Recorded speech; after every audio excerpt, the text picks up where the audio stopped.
बिस्मिल्लाहिर्रहमानिर्रहीम। अस्सलाम वालेकुम। How are you dear all. उम्मीद है आप ठीक ठाक होंगे। कल हमने अपनी लास्ट वीडियो में हमने सबक स्टार्ट किया था दुआ की अहमियत और फ़जीलत, जो हमने आधा एक्सप्लेनेशन दे दी थी। मैंने आपको आधा चैप्टर समझा दिया था। अब आगे हम कंटिन्यू करेंगे। सबसे पहले आप पिछला तारुफ थोड़ा सा सुन लें कि दुआ की क्या मायनी है। दुआ की लफ्ज़ी मायनी है पुकारना या बुलाना। हमें हर मुश्किल वक्त में अल्लाह ताला से दुआ मांगनी चाहिए और अल्लाह के साथ किसी और को शरीक नहीं करना चाहिए। कल हमने पढ़ा था नबी करीम सल्लल्लाहु अलैहि वसल्लम की पसंदीदा दुआओं के हवाले से। आज हम पढ़ेंगे दुआ की हिकमत। दुनिया की मुश्किलात, मसाइब और हवादिस में इंसान बेबस व लाचार हो जाता है और मायूसी का शिकार होता है। ऐसी हालत में दुआ की हकीमत यह है कि वो इंसान को हौसला देती है और वो मायूसी से बचाती है और अल्लाह ताला से ताल्लुक़ जोड़े रखती है। ठीक है, यानी कि दुआ की हकीमत क्या है कि अल्लाह ताला इंसान जब बेबस व लाचार हो जाता है और मायूसी का शिकार हो जाता है तो सिर्फ़ एक ही रास्ता उसके पास होता है जो उस मुश्किल से उसको निजात दिला सकता है। एक ही रास्ता है, वो कौन सा रास्ता है? दुआ का। दुआ मांगने के आदाब क्या हैं? अपनी दुआ को कबूल बनाने के लिए दुआ के चंद आदाब ये हैं। दुआ इखलास और तवज्जो से मांगना, दुआ की मकबूलियत के लिए रिज़्क़ हलाल खाना, बुरे और गुनाह के कामों की दुआ ना करना। यानी कि जब दुआ उसी वक्त ही कबूल होगी जब हम दुआ मांगने के आदाब से आशना होंगे। सबसे पहला क्या है कि दुआ जब हम मांगें तो इखलास और तवज्जो से मांगें, यानी कि हमारी नीयत साफ़ होनी चाहिए। ठीक है। नंबर 2, दुआ की मकबूलियत के लिए रिज़्क़ हलाल खाना, यानी कि जब भी हम हमेशा ही दुआ करते हैं तो उसके लिए सबसे ज़रूरी क्या है कि हमें रिज़्क़ हलाल खाना ज़रूरी है, यानी कि हम हलाल चीज़ों का इस्तेमाल अपनी ज़िंदगी में रखें और बुरे गुनाहों से और बुरे कामों से दूर रहें और उन बुरे कामों की दुआ नहीं करनी चाहिए। हमें क्या दुआ करनी चाहिए? अपने ईमान की सलामती की दुआ करनी चाहिए, हमारा ईमान सलामत रहे, हमें ये दुआ करनी चाहिए। मौत के वक्त हमें आसानी नसीब हो, हमें ये दुआ करनी चाहिए। हमें अच्छी दुआएं करनी चाहिए, ना कि बुरे और गुनाह के कामों की दुआ करनी चाहिए। आगे हमारे पास जो पॉइंट है वो है दुआ सिर्फ़ अल्लाह ताला से मांगना, यानी कि हमें दुआ सिर्फ़ अल्लाह ताला से ही मांगनी चाहिए, क्योंकि अल्लाह का कोई शरीक नहीं। हमारा खालिक व मालिक सिर्फ़ और सिर्फ कौन है? अल्लाह ताला है।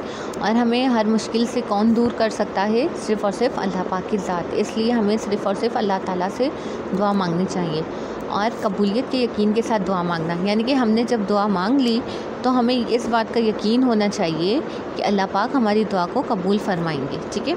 अब पढ़ते हैं दुआ मांगने के फ़वाइद। ठीक है। अब हमने दुआ मांग ली, ठीक है, दुआ की हकीमत भी पढ़ ली, दुआ की तरीका भी पढ़ लिया। अब फ़ायदा पढ़ेंगे। ठीक है। दुआ मांगने के फ़वाइद।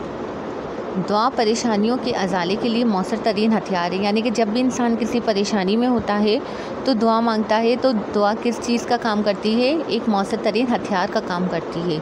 वो कैसे कि हम डायरेक्ट दुआ मांग के अल्लाह ताला से रुजू करते हैं और अपने मुश्किलात को दूर करने के लिए अल्लाह पाक से इल्तिजा करते हैं। दुआ बीमारियों से निजात और शिफा का ज़रिया है, यानी कि जब हम बीमार होते हैं तब भी हम अल्लाह ताला से दुआ मांगते हैं कि ए अल्लाह पाक हमें शिफा नसीब फरमा। ठीक है। दुआ अल्लाह ताला से ताल्लुक़ को मजबूत करती है, यानी कि जब हम अल्लाह ताला को याद करेंगे, अल्लाह ताला से दुआ करेंगे तो हमारा ताल्लुक़ अल्लाह ताला से और ज़्यादा मजबूत होगा। दुआ क़ुव्वत इरादी को मजबूत और मुस्तहकम करती है। दुआ दिलो दिमाग की यकीन की कैफियत को बढ़ाती है, यानी कि हमारे दिल में ये यकीन है कि अल्लाह हमारा खालिक व मालिक है, लेकिन जब हम दुआ करते हैं तो हमारा दिल और दिमाग और ज़्यादा यकीन की कैफियत बढ़ जाती हैं कि जब हमने दुआ की है अल्लाह पाक से तो अल्लाह पाक हमारी दुआ को कबूल व मंजूर फरमाएंगे। दुआ से अल्लाह ताला की क़ुव्वत। दुआ में चूँकि आजिज़ी व निकसारी होती है, जैसे हाथों को ऊपर उठाना, गिड़गिड़ा के मांगना, अपने इज़्ज़ो कसूर का एतराफ़ करना, ये तमाम चीज़ें तकब्बुर और सरकशी के जज्बात को ख़त्म कर देती हैं, जिसके नतीजे में तमाम अफ़आल व अमाल आजिज़ी व निकसारी के सांचे में डल जाते हैं। यानी कि जब हम दुआ करते हैं तो दुआ किस तरह मांगते हैं? अपने हाथों को उठाते हैं, अल्लाह पाक के सामने गिड़गिड़ाते हैं, जो हमने कसूर किया हुआ होता है, जो हमने गुनाह किए हुए होते हैं, उनकी माफ़ी अल्लाह ताला से मांगते हैं। जब हम ये चीज़ें कर रहे होते हैं तो क्या होता है कि हमारे अंदर सारा तकब्बुर के जज्बात जो भी हैं वो ख़त्म हो जाती हैं, जिसके नतीजे में क्या होता है कि हमारे अमाल आजरी व नक्सारी के सांचे में डल जाते हैं। यानी कि हम उस टाइम पे बहुत ज़्यादा बेबस हो जाते हैं, ना हमें किसी चीज़ का होश रहता है, सिर्फ़ अल्लाह पाक के सामने अपने हाथों को उठाया हुआ होता है, गिड़गिड़ा रहे होते हैं, रो रहे होते हैं।